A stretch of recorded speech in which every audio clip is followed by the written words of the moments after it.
Island of Fish.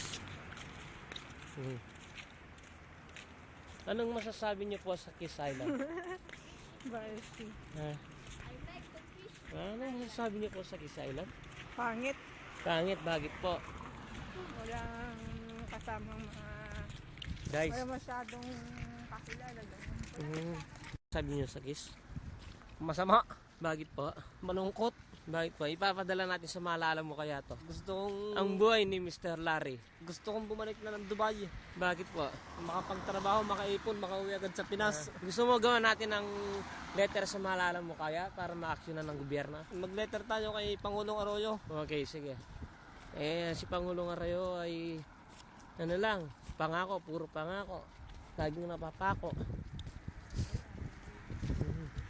Ito po ang National Mall.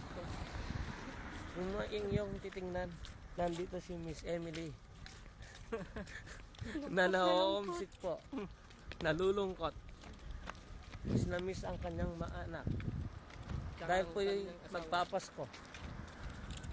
Ganda tayo, be. National Mall. Nakapagpadala pa ako sa Pinas. Ang extra ng asawa, hindi nangangailangan ng pera po. So magpapasko po ngayon. Sabi ko sa asawa ko, kailangan mo na ka ng pera? Hindi. Nakapagpadala na ako kahapon. Sana akin pa yun.